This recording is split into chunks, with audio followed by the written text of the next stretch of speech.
माणसाला इन्स्पायरिंग आणि नवीन अनुभव घेणारी असते.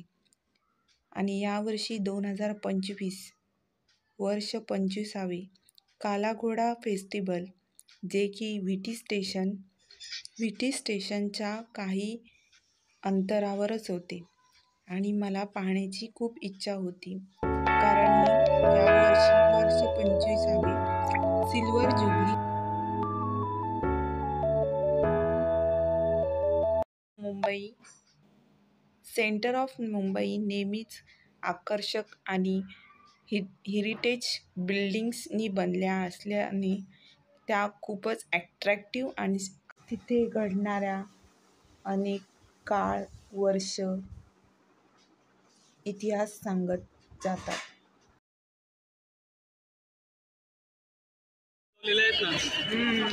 त्याचाच हे गंध येतो.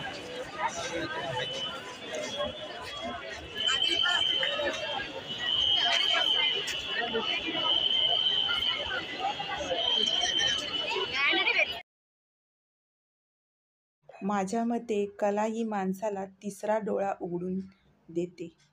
हेच बघा ना, या एका पुतळ्यामध्ये स्त्रीचे पैसा, नोकरी, धंदा, घर, संसार यामध्ये अडकून गेलेली स्त्री शेवटी एक प्रोफेशनल आणि ह्युमन इम्पॉवर म्हणून उभी राहते आणि ती पुढे चालत राहते. या अशा अनेक कला समजून घेतल्या की समजण्यासारख्या होत्या, कारण त्या आजच्या काळाशी निगडीत आणि आरसा दाखवणाऱ्या कलाकारांनी इन्स्पायर होऊन दाखवल्या असल्याचे दिसत आहे.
इथे तुम्ही पाहतच आहेत, धावत्या मुंबईकरांसाठी धावते 3 घोडे.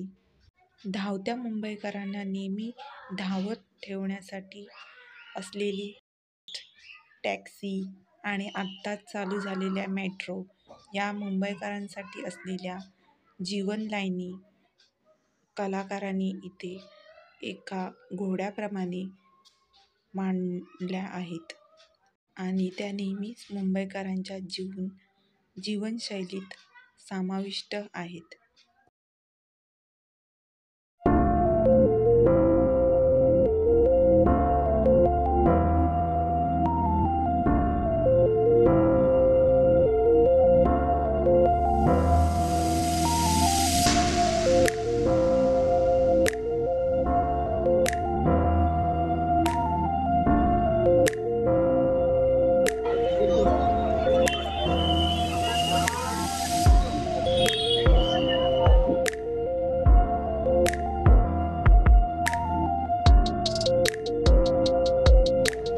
इथल्याच एका कल्पनेतून मांडलेल्या घोड्या आणि कावळ्याशी संवाद साधत असताना कावळा हा नेहमी स्वच्छंद आणि स्वतंत्र आकाशात भरारी घेणारा राहिला. आणि घोडा हा नेहमी एका पाळीव प्राणीप्रमाणे पाळीवच राहिला.